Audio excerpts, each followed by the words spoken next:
I had never felt pain like that before. The kind that curls up inside you and refuses to leave.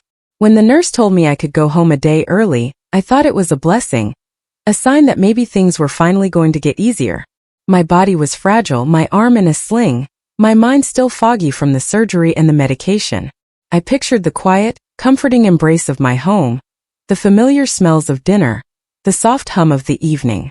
But nothing in me was prepared for the sight that greeted me the moment I opened my front door. My heart froze as I saw him, my husband, on the sofa, not alone but with her. She wasn't just any woman. She was the one I had never suspected, the woman he had sworn was just a coworker. Their laughter stopped abruptly when they noticed me standing in the doorway, my hand clutching the doorknob so tightly it ached. For a second the world didn't make sense.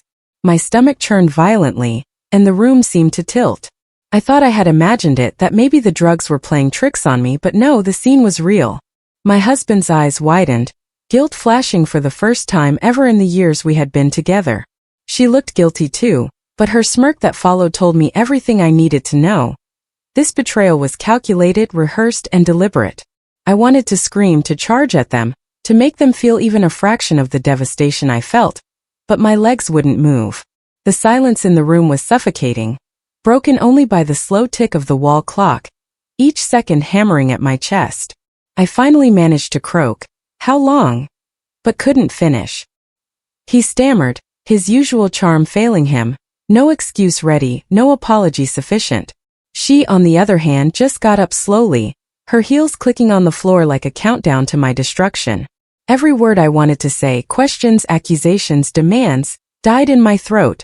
My mind raced. The hospital, the surgery, all those days I was vulnerable and trusting, and this was what awaited me at home? I had to leave, had to escape, but my body was weak, and I realized just how alone I truly was. I wanted to call my parents, my friends, anyone who could save me from this nightmare, but my phone was upstairs charging, and I couldn't bear the thought of turning my back even for a second. He stepped closer, hands raised in some awkward defense, and I saw something I hadn't expected: fear. Not fear of me, but fear of losing her. The audacity of his panic breaking me further. Then she spoke, her voice dripping with triumph, and I realized she had been waiting for this moment. "We didn't think you'd come back so soon," she said, as if this were a victory speech, not a scene of betrayal. My mind screamed at me to leave, to run, to call the police, but something in me froze, not out of shock, but a perverse need to see how far this would go. My husband muttered something about it being a mistake, but her eyes met mine, mocking and unashamed, and suddenly I understood. They weren't going to stop, not tonight, not ever, unless I intervened. I felt my blood boil with a mix of fear and fury, my legs finally finding strength despite the soreness, and I walked into the living room, my voice trembling but firm. "You think you can just do this?"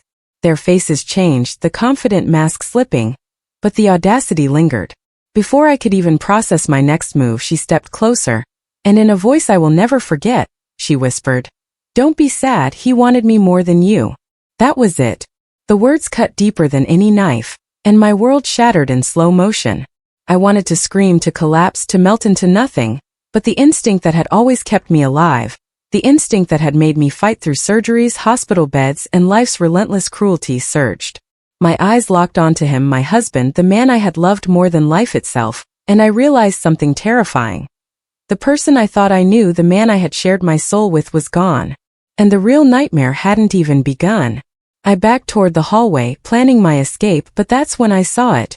An envelope on the coffee table, addressed to me in his handwriting. My hands shook as I picked it up, my mind racing with the worst possibilities. Inside was a single note, and as I read it, my blood ran cold. It wasn't an apology. It wasn't a confession. It was a warning. "You don't know everything yet. You'll see soon." And in that moment I realized the betrayal was just the beginning. The real horror was waiting, and somehow it was my fault I hadn't seen it coming.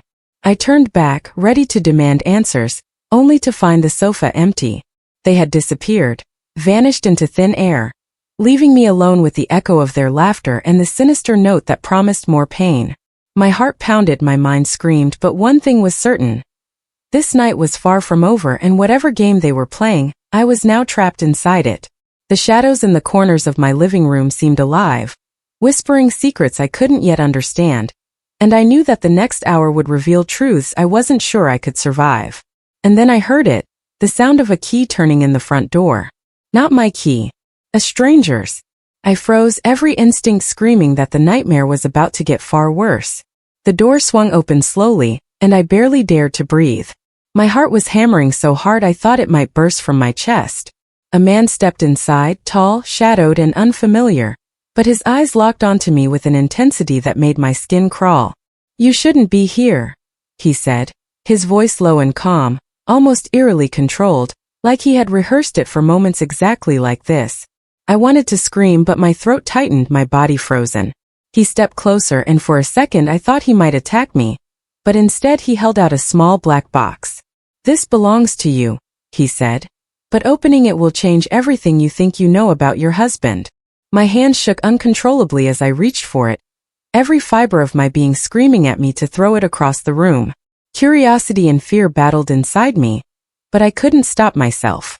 The box was heavy, cold, and when I lifted the lid, my breath caught in my throat. Inside was a flash drive, labeled with my name in my husband's handwriting. "What is this?" I demanded, my voice cracking. He didn't answer. He simply nodded toward the living room where the note had been left, now slightly crumpled, almost mocking me. My hands trembling, I grabbed the flash drive and shoved it into my pocket. The man gave me one last look, cold and unreadable, and then vanished as silently as he had appeared. My mind was spinning. Who was he? How did he know to come here? And most importantly, what was on that flash drive that was so important it required a stranger to deliver it in the dead of night? I sank onto the sofa, the note still clutched in one hand, the flash drive in the other. My body was shaking from exhaustion, pain, and sheer terror. I felt the weight of betrayal pressing down on me like a physical force, suffocating and relentless. I knew I couldn't wait any longer. My curiosity, as dangerous as it was, overpowered my fear. I powered up my laptop on the kitchen counter, inserted the flash drive, and a single folder appeared on the screen. Its name was chilling. Everything. My hands trembled as I double-clicked it, my stomach dropping. Inside were hundreds of files, videos, photos, documents, evidence of things I had never suspected. My heart raced as I clicked on the first video. The scene that unfolded made me stagger back as if I had been hit. It was my husband, not just with her but with other women, and in some clips even worse, scheming, planning, making deals behind my back that I couldn't yet comprehend. My blood ran cold. Every lie I had ever been told, every promise broken, flashed before my eyes. I wanted to look away, to shut it all down, but the compulsion to know the truth was too strong. Then a file caught my eye, different from the others, labeled with today's date. My fingers hesitated over the mouse. When I opened it, my own living room appeared on the screen. The camera angle was unmistakable. It was hidden, placed somewhere I couldn't see. My hands froze on the mouse. And then I saw them, my husband and his lover, the exact moment I had walked through the door, captured from an angle that made my blood run ice cold. But it didn't stop there. The footage continued, and I realized with horror that the camera wasn't just recording the past. It was live. They were still watching. Someone somewhere was observing me right now, waiting for my next move. Panic gripped me like a vice. I tried to stand, to run, but my legs betrayed me, weak from surgery and shock. The note, the flash drive, the stranger, the camera, it was all part of something much larger, something I couldn't yet understand. I felt a sudden ringing in my ears, the sound of my phone vibrating violently on the counter. A message had come through, but it wasn't from anyone I knew. It was from an unknown number, the text simple and brutal. "Don't trust him. He's already planned your next fall." My hand shook so badly I dropped the phone. I wanted to scream, to demand answers from the universe, to wake up from this nightmare. But the truth was clear. The betrayal in front of me was only the surface. The storm I had walked into, thinking I was safe at home, was only beginning. And as I glanced toward the hallway where I had left the envelope, I noticed a small red light blinking faintly from the corner of the ceiling. Another camera. I was being watched, and my husband wasn't just cheating. He was orchestrating something far more sinister. A sudden knock on the door jolted me. My heart lurched violently. This time the knock was slow, deliberate, chillingly calm, as if whoever was outside knew exactly what I had seen, knew exactly how fragile I was. I inched toward the door, every instinct screaming at me not to answer. But before I could make a decision, the doorknob rattled violently. My breath caught. Whoever it was, they had a key or they were determined to break in. I stumbled backward, crashing into the sofa, my head spinning, panic clawing at me. The shadows in the room seemed to grow longer, darker, as if the walls themselves were closing in. I had no choice. I had to know who was behind this before it was too late. And then in the middle of my fear, my laptop screen flickered, and a single video file appeared. One with no label, nothing but a thumbnail of me, frozen in terror. My heart stopped as I realized the camera in the ceiling had already captured my every move since I had opened the envelope. And a voice, my husband's voice, calm and chilling, echoed through the speakers. "You shouldn't have come home early." The words echoed in my ears like a death knell. I dropped the laptop, my hands trembling uncontrollably, my body cold with dread. Every rational thought vanished, replaced by a raw, visceral fear I had never experienced. What do you want from me?" I whispered into the empty room, my voice shaking. But the answer didn't come from the air around me, it came from the laptop. The screen flickered and suddenly the video started playing. It wasn't just footage of me, it was footage of people I knew. Friends, coworkers, even my parents. They were all on screen, manipulated into conversations I had never had, caught in moments that made them seem guilty of things they didn't do. My stomach turned, my head spun. How was this possible? My husband had to be involved, but how deep did this go? How many people had he dragged into this twisted web without me realizing? Then a second voice joined his. A woman's, cold and venomous, unmistakably the same voice of the woman I had seen with him. "You really thought this was just about us?" she hissed. "It's never just about us." I stumbled backward, my back hitting the wall, and I realized that the living room had become a trap, every corner filled with unseen cameras, every shadow a potential witness to my panic. My heart pounded so violently it felt like it would tear through my chest. I had to escape, but my body still betrayed me. My arm ached, my legs were weak, and the air seemed thick, almost sticky, as if the house itself was conspiring to keep me trapped. I made a decision. I had to get out, to call for help, to expose them before this nightmare consumed me completely. I grabbed my coat, wincing as the movement hurt my shoulder, and I bolted for the front door. But when I reached for the handle, I froze. The door was locked. Not the normal lock, but a reinforced one, the kind you couldn't open without a key. Panic escalated into pure terror. I wasn't just betrayed, I was imprisoned. I turned, searching desperately for another exit, and that's when I noticed the back door slightly ajar. Relief surged through me, but it was short-lived. A shadow moved across the back hallway, and I realized, with a gut-wrenching certainty, that escaping wasn't going to be simple. Someone was waiting, watching, ready to corner me the moment I made a move. And then I heard it, a whisper, soft, almost inaudible, coming from the kitchen. "You can't leave, not yet." My blood ran ice cold. The voice was unmistakably his, and it carried an edge I had never heard before, a mix of menace and control that terrified me more than the betrayal itself. I backed into the living room, scanning for anything I could use as a weapon, anything that could give me a chance to survive. My eyes landed on a heavy vase, and I clutched it like a lifeline, my knuckles white. Every nerve in my body screamed at me to fight, to run, to survive, but deep down, I knew this was only the beginning. The betrayal I had seen, the cheating, the lies was just the surface. The real game, the real danger was only starting to unfold. Then without warning, the lights went out. The room plunged into darkness, and my heart leapt into my throat. I fumbled blindly, trying to keep hold of the vase, every shadow now a potential threat. A sudden movement near the hallway made me freeze, and I realized with horror that someone was moving closer, slow and deliberate, their footsteps silent but terrifyingly present. My mind raced. Was it him? Was it her? Or was it someone entirely different, someone even more dangerous than I had imagined? I swallowed hard, my chest tight, every instinct screaming at me to hide, to escape, to survive. But where could I go in my own home, now turned into a labyrinth of shadows, cameras, and betrayal? And then I heard a second whisper, barely audible over the pounding of my heart. "If you open the next door, you'll wish you hadn't." My blood froze. I realized in that moment that my home, the place I had thought of as safe as mine, was now a trap, a stage set for a nightmare orchestrated by the person I had trusted most. Every move I made was being watched, every choice manipulated. And as the darkness pressed in, I understood the horrifying truth. I had no allies, no escape, and the next revelation would change everything I thought I knew about my life, my husband, and the people I loved.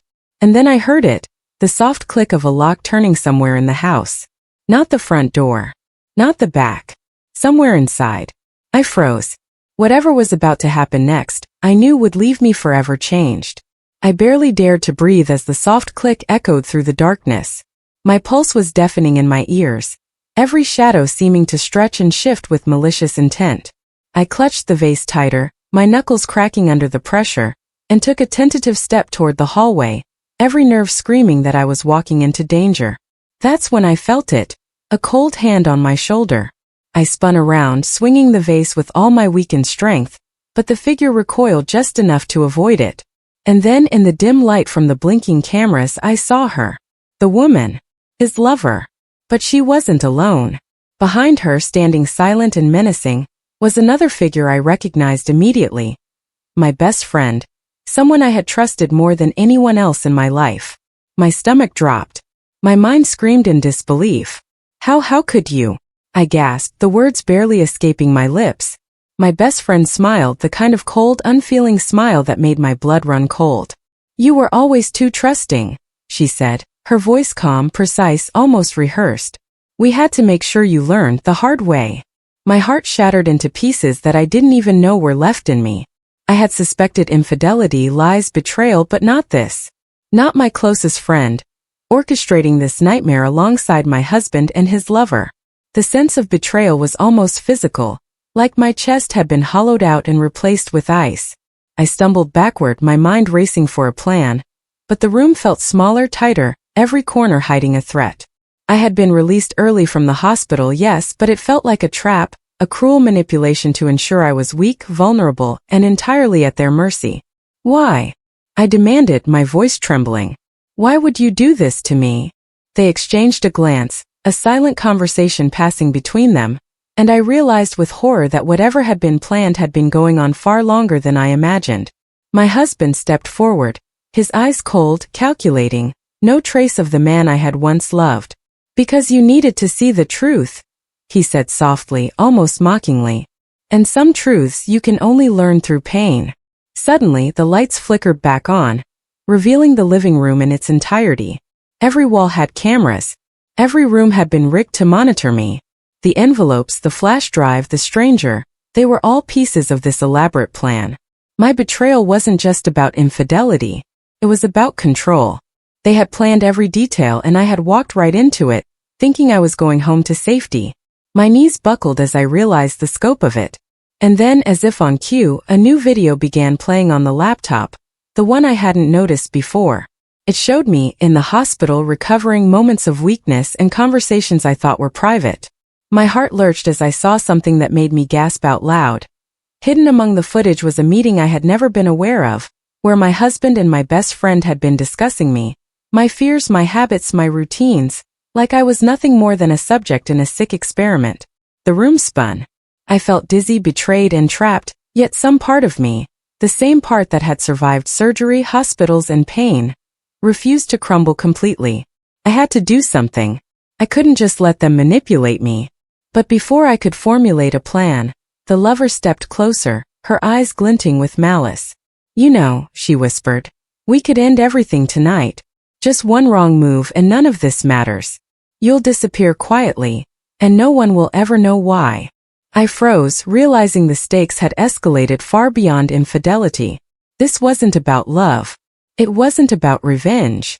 It was about life and death. And somehow I knew they would stop at nothing to ensure their plan reached its horrifying conclusion. I backed toward the hallway, looking for a place to hide, any place that could give me a moment to breathe and think. My arm throbbed painfully, my legs were weak, but adrenaline surged, sharpening my focus. That's when I noticed the note from the envelope on the coffee table. The words flashed in my mind again. You don't know everything yet. You'll see soon. And in that moment I realized the horrifying truth. The note hadn't been a warning. It had been a promise. What I was witnessing, what I was trapped in, was only the first act of a story I had no idea how to survive. Then, without warning, the lover clapped her hands slowly, mockingly, and said, "Let's make this interesting." The lights flickered once more, and the front door slammed shut behind me, trapping me entirely. My stomach turned as I realized this was no longer a betrayal I could process with anger alone. This was a game, a meticulously orchestrated nightmare, and I had no idea who was the player and who was the prey. And as I braced myself for whatever came next, a chilling realization hit me. Someone else was in the house. Someone I hadn't seen yet. I held my breath, listening to the soft shuffle of footsteps that didn't belong to any of the three people I could see. My pulse raced violently, each beat echoing in my ears like a drum of doom. The darkness seemed to thicken, pressing against me from every side. My mind scrambled for logic, for a way out, but the truth was simple. I was completely outnumbered and outmaneuvered. And then I heard it. A slow, deliberate whisper right behind me, and I froze so hard it felt like my bones would shatter. "You didn't think you were alone, did you?" the voice hissed. It wasn't my husband, not the lover, and not my so-called best friend. No, this voice was deeper, colder, commanding. A presence I had never felt in my life, yet somehow it terrified me with an instinctive primal fear. Before I could turn, a hand clamped over my mouth, cutting off the scream that had been building inside me. I struggled, every muscle coiling in panic, but the force was unrelenting. My heart threatened to leap from my chest as I was yanked backward into a dark corner. And then I saw him, or rather I barely saw him, emerging from the shadows. A man I had never met, wearing a mask of calm brutality, holding a small device that seemed to control the entire house. He gestured subtly, and the laptop screen flickered violently, showing different rooms, different cameras, all tracking my every move. My knees buckled and I sank to the floor, the vase I had been clutching crashing uselessly beside me. I realized with horror that this wasn't just a personal betrayal anymore. It was a meticulously orchestrated operation, and I had stumbled into the epicenter. "Your husband thought he was clever," the masked man said, his voice resonating with power. "But you're the real wild card. And wild cards, they can ruin everything." My blood ran cold. The betrayal had grown far beyond cheating, far beyond personal lies. It was now strategic, manipulative, and dangerous on a level I had never imagined. My head swirled as I tried to piece together the puzzle. The stranger, the flash drive, the cameras, the accomplices I had trusted. They were all parts of a plan, a game I hadn't even known I was playing. And I realized in that terrifying moment that my life was no longer mine. Every move I had made, every thought I had trusted, had been anticipated. Suddenly, the lover stepped forward, her voice cutting through the tension like a blade. "Do you want to know why we did this?" she asked, almost conversationally, but her eyes were murderous. My heart thudded painfully as I shook my head, desperate not to hear more, yet trapped in a hypnotic horror that forced me to listen. "Because," she continued, "he's tired of you. He wanted more. And some people," she glanced at my best friend, "needed a little education about loyalty." My stomach churned. The realization hit me like a thunderclap. Every relationship I had trusted, every bond one had believed in had been weaponized against me. They hadn't just betrayed me. They had prepared a lesson in fear, manipulation, and control. Then the masked man moved closer, and I saw something on his device that made my stomach twist. A live map of the entire house, every room highlighted, every door monitored, including secret entrances I didn't know existed. "You're cornered," he said, cold and precise. "You can't leave. And if you make a wrong move, it won't just be you who suffers." I realized in horror that I wasn't just a target. I was a pawn in a far bigger, darker game, and my husband and his accomplices were pieces moving me toward a conclusion I couldn't yet foresee. My hands shook uncontrollably, my head pounding, but deep inside, a flicker of defiance remained. I couldn't let them win, not completely. I had to survive. As I slowly backed toward the corner, I noticed something. An emergency key tucked behind a small ventilation panel near the ceiling. My arm screamed in pain, my shoulder throbbing violently, but I knew it was my only chance. As I began to climb, every sound in the room seemed amplified. The soft shuffle of feet, the whispered conversations, the low hum of the cameras tracking me. And just as I reached for the panel, the lover laughed. A sound so chilling, so triumphant, it made my blood run ice cold. "Going somewhere," she mocked. My hand froze, gripping the vent, and I realized in that instant that the game wasn't just in the house. It was in my mind, controlling me, breaking me down piece by piece. And then, without warning, the lights flickered violently, and the screens across the room all went black. In the silence that followed, I heard my husband's voice, soft but deadly, echo through the room. "You shouldn't have tried to escape." My heart stopped, and I realized with a sickening clarity that whatever I had planned, whatever hope I had clung to, they were always one step ahead. The nightmare was far from over, and the next revelation would leave me questioning everything I thought I knew about trust, love, and survival. The sudden darkness left me disoriented, every sense screaming that I was trapped. My fingers scraped along the wall as I inched toward the ventilation panel, the pain in my shoulder a dull roar beneath the terror that consumed me. I pulled myself up, legs trembling, every nerve alive with fear, and managed to wedge my hand into the small opening. The faint light from the blinking cameras outlined the room below, revealing them, my husband, his lover, and my so-called best friend, standing together like predators watching me struggle. My heart hammered against my ribs. Somehow they always knew what I would do next. Somehow I had been completely anticipated, my every move predicted. But that flicker of defiance, my instinct to survive, refused to die. I began to crawl slowly through the narrow ventilation shaft, each movement causing my chest to tighten with pain and fear. Every sound below me, the whispers, the footsteps, the soft, cruel laughter, reminded me that they were still in control, still holding the power to destroy me at a whim. My hands grazed something metallic, and I realized it was a hidden camera, facing the shaft. They were watching me even now. Panic threatened to overwhelm me, but then from somewhere deep inside, a surge of clarity hit.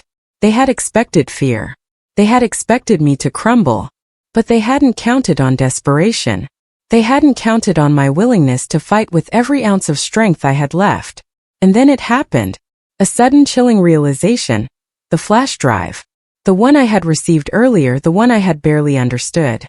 I fumbled through my coat pocket, fingers shaking, until I felt its cold metal against my palm. I had an idea, a dangerous, reckless idea, but it was my only shot. I inserted it into the tiny port I had noticed on the control device the masked man had used earlier. The moment I did, alarms blared, red lights flashing violently across the room below. I heard my husband curse, the lover scream, and my best friend shout in panic. For the first time the power shifted, just a flicker, a momentary crack in their control, but it was enough. I felt a rush of hope, bitter and terrifying, as I crawled forward, realizing that this moment could either save me or seal my fate. Then came the first truly horrifying twist. From the shadows a hidden trapdoor opened beneath me. I lost my footing, and with a scream that tore through my lungs, I fell into darkness. Pain shot through my shoulder as I hit the floor hard. But I rolled instinctively, landing behind a heavy cabinet in a room I hadn't seen before. I was bleeding, my breath ragged, but I was alive. And then I realized something that made my blood run ice cold. The room wasn't empty. Across the dim space, on a chair bound with restraints, was a person I had known my entire life, my younger sister. Her eyes widened in terror as she recognized me, and I understood instantly that the nightmare had expanded far beyond me. My husband's betrayal wasn't just personal, it was systematic. He had manipulated, planned, and ensnared everyone I loved. My stomach dropped. Tears burned my eyes as I crawled toward her, whispering her name. "It's going to be okay, I'll get you out," I promised, though my voice quivered with doubt. She shook her head, fear palpable in every trembling movement. They said if anyone interferes, we're done," she whispered.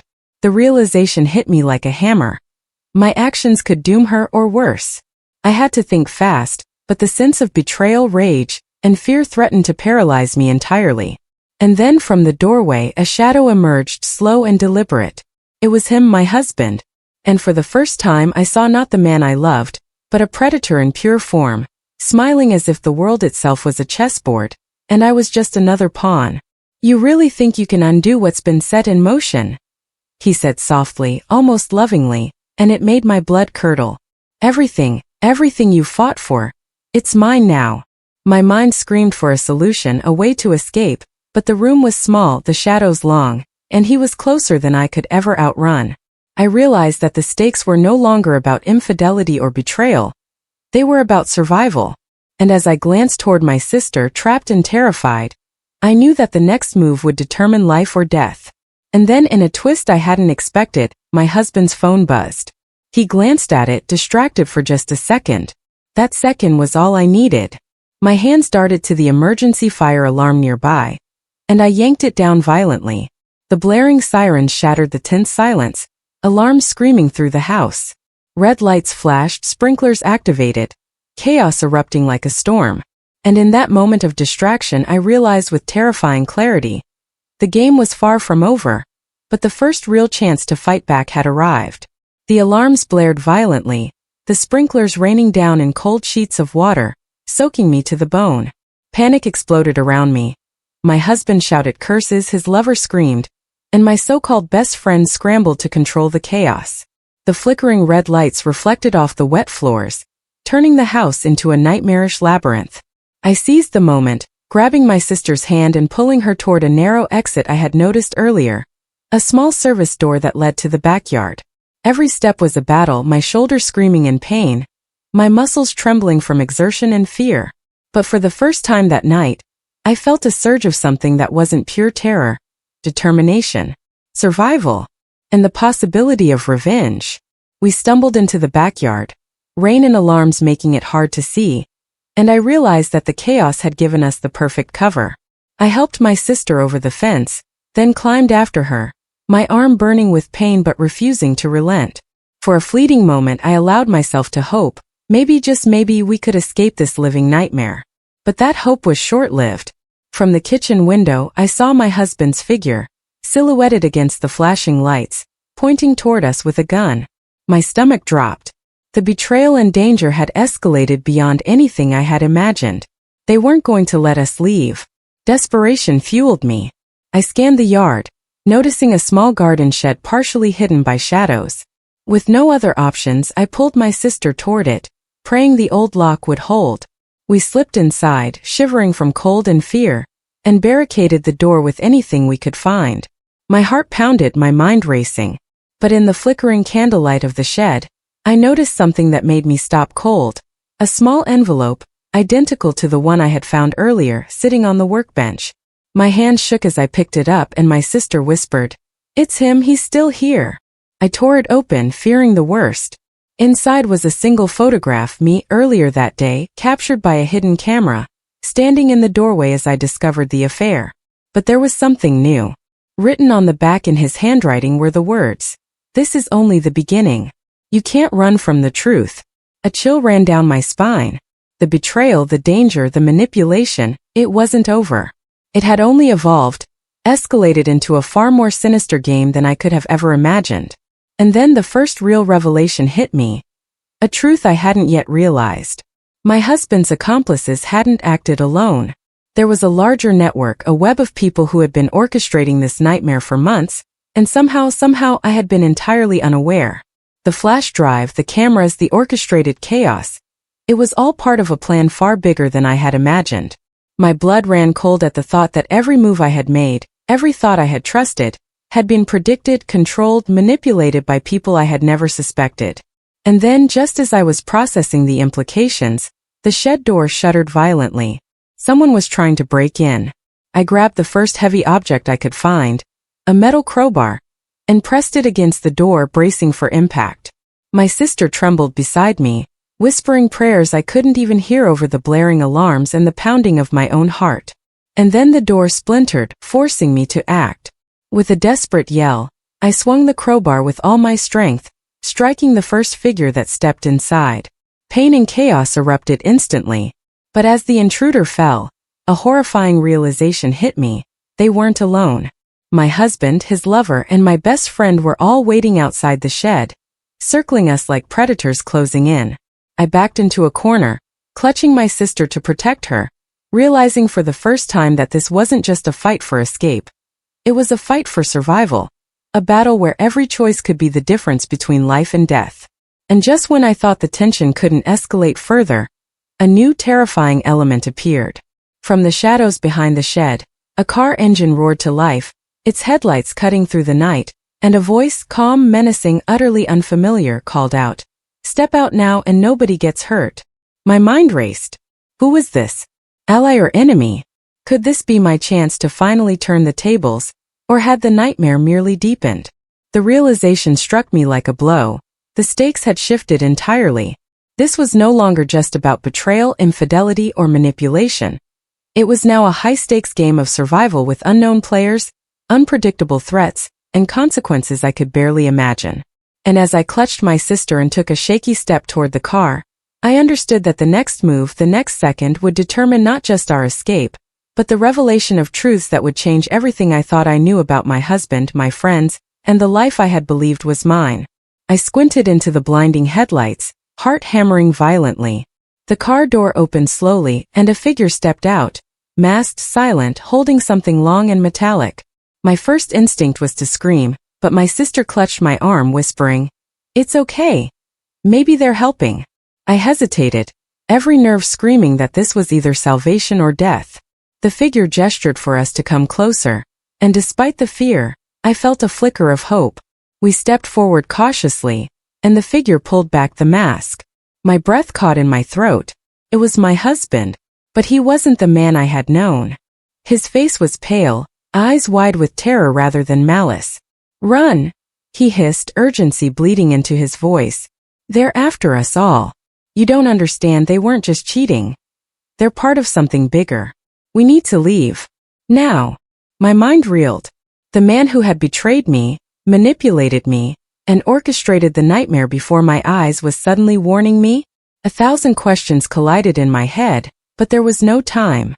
The distant sound of sirens, real ones this time, echoed through the neighborhood, and I realized someone outside had called for help. Someone had been watching, waiting for the right moment to intervene. The lover and my best friend appeared at the edge of the yard, furious, screaming, and my husband's voice cut through the chaos. "Don't let them stop you. Go." He shoved a set of keys into my hand, and without thinking I ran toward the car, dragging my sister behind me. The backfiring of the engine and the sound of splintering wood behind us reminded me how close we had come to disaster. I slammed the door, started the ignition, and peeled out into the night, rain blurring the world around us. My chest heaved and my mind raced, replaying every moment, the betrayal, the hidden cameras, the flash drive, the traps, the manipulations. Every memory was a knife twisting in my chest. And then, as we sped away, my husband's voice came over the phone, crackling through the speaker I had forgotten he had given me earlier. "I know you'll never forgive me, and maybe you shouldn't," he said, his voice thick with guilt. "But everything I did was to keep you alive. The network they're part of, they're dangerous. I betrayed your trust to save your life." I stared at the road, rain blurring the world, and realized the depth of the nightmare. The man I had once loved had deceived me, but in a way I couldn't have understood at the time. The betrayal had been twisted, cruel, and calculated, but it had also been a form of protection. Hours passed as we drove in silence, the night stretching endlessly around us.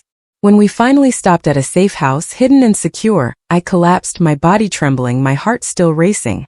My sister held my hand, whispering reassurances I barely heard over the storm of thoughts in my head. And as I sat there, drenched, exhausted, and broken, I realized something profound. Betrayal doesn't always reveal itself in the ways you expect. Sometimes it's masked as malice, as manipulation, as cruelty, but the truth beneath it can be far more complicated. My husband's betrayal had shattered me, but it had also saved me from something far worse.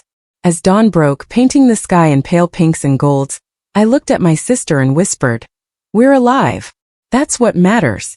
And one day we'll understand everything." The weight of the past night still pressed on me, but for the first time, I felt a flicker of clarity and strength. I had survived. We had survived. And the lessons of trust, deception, and resilience would stay with me forever. The nightmare hadn't just ended. It had changed me, forged me in fire and fear, and taught me that sometimes the greatest betrayals hide the deepest truths. And as I held my sister close, I knew this was only the beginning of our fight. But this time we would face it together, stronger than ever, unbroken and unafraid. The storm had passed, but its lessons lingered, haunting and powerful. A reminder that survival and truth often come wrapped in the shadows of betrayal.